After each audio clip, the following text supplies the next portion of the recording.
มื้อนี้ตื่นมาแต่เช้าข้าวบ่ทันกินก็มาเริ่มเฮ็ดข้าวต้มแล้วข้าวต้มนี่ก็จะเป็นข้าวต้มมัดแบบบ้านเฮาข้าวต้มใส่กล้วยแล้วก็ใส่หมากพุทราจีนมะกะทันจีนนี่แหละแต่ว่าผ่านมาก็บ่เคยใส่จักเทื่อหมากพุทราจีนนี่จะมาลองใส่เทื่อแรกข้าวต้มมัดหรือว่าข้าวต้มกล้วยนี่เป็นข้าวต้มที่ค่อยมากินมาแต่น้อยตั้งแต่น้อยๆพุ่นล่ะมากินเอาแท้ว่าจนว่าหันใหญ่ก็ยังมาคือเก่าเขายังจื้อได้ว่าตอนยังน้อยหันให้คัดให้แม่เฮ็ดให้กินเอาแท้ว่าบัดใหญ่มาเลยเฮ็ดกินเองแล้วบัดนี้ข้าวสารนี่ค่อยบ่ได้แซ่บ่ได้มาค่อยเอามาล้างน้ำแล้วก็มาผสมเครื่องปรุงเลยรสชาติก็ปรุงตามใจมากค่อยใส่น้ำตาลน้อยนึงแล้วก็ตัดเกลือน้อยนึงแต่ว่าบางคนมักรสชาติหวานละลาก็ใส่แต่น้ำตาลอย่างเดียวคันว่ามักรสชาติเค็มก็ใส่แต่เกลืออย่างเดียวก็พอแต่ว่าค่อยใส่2อย่างเลยถึงเฮาบ่ใส่อันใดมันก็มีรสชาติหวานอยู่ในตัวมันแล้วเพราะว่าใส่มะกรูดน้ำมะกรูดน้ำมันก็เป็นรสชาติหวานๆอยู่ล่ะตรงจริงนี่ก็งามอันนี้ตรงจริงหรือว่าตรงจางบ่ค่อยก็บ่ได้ใจคือกันแม่ฝากมาให้แต่ลาวฝากมะกรูดน้ำมาหอมมะกรูดน้ำมันก็สุกเต็มที่แล้วสุกแท้สุกวาละเสียดายแต่ว่าค่อยจะได้กับลาวแล้วตรงจริงยังหลายแท้หลายวาแล้วก็ยังมีอันผักอันนี้อีกใบยะนางแล้วก็ผักอีเลิศยังบ่ทันได้กินจักน้อยมักปีแล้วก็มังนาวอีกมังนาวมันเป็นมังนาวน้อยบ้านเฮาก็หอมๆมักปีหันก็เป็นมักปีเนี่ยบ้านเฮาคันว่าไปซื้อน้ำเอฟหันก็จะว่าบ่คือกันสิล่ะแต่ว่าค่อยก็บ่เคยซื้อกินจักเทื่อได้ยินแต่ก็จะว่าซื้อน้ำเอฟมันบ่คือมักปีบ้านเฮาหั่นน่ะตรงจริงนี่ก็ยังเหลือหลายแท้หลายว่าจนว่าไก่ครึ่งพุ่นน่ะค่อยเฮ็ดข้าวต้มนี่เฮ็ดน้อยเดียวนึงเอามาไว้โ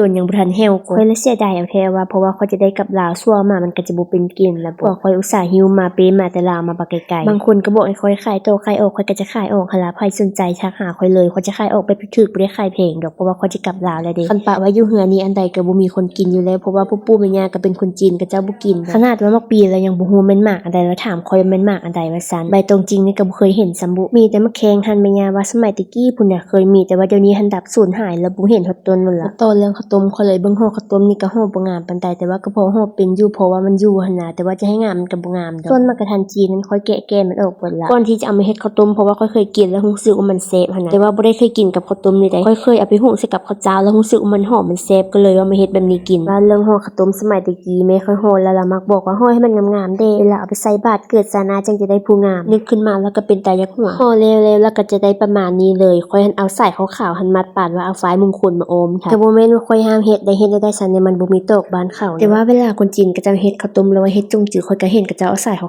วๆนี่ล่ะมัดคือกันนะก่อนที่จะเอาข้าวต้มลงไปต้มค่อยก็จะค้างหม้อให้น้ำฟุดเดือดๆแล้วก็เอาข้าวต้มลงไปคันถ้าน้ำฟุดจังเอาข้าวต้มลงไปมันจะเฮ็ดให้ข้าวต้มมันหั่นบ่เละหม้อที่ต้มข้าวต้มก็จะเป็นหม้อเล็กหนาๆแบบมีคนจีนก็จะฮ้อว่าเก่ายาวกว่าคันใส่หม้ออันนี้ต้มมันจะสุกไวกว่าหม้อทั่วไปเด้ค่อยใช้เวลาในการต้มประมาณ 30-40 นาทีก็สุกหลังจากที่ต้มสุกแล้วก็หิบตักข้าวต้มออกมาพักไว้อยู่เนาะคันเฮาแช่น้ำค้างไว้อยู่ในหม้อมันก็จะเฮ็ดให้ข้าวของเฮาเละๆหน้าตาภายในมันก็จะเป็นประมาณนี้เลยสีสันก็จะเป็นบัวๆแดงๆนิดนึงเพราะว่าใส่มะกรูดดิบางคนบ่มักใส่มะกรูดก็ใส่มะเขือดินก็ได้ใส่มะเขือดินมันก็แซ่บคือกันกินของมันนี่บอกเลยว่าหอ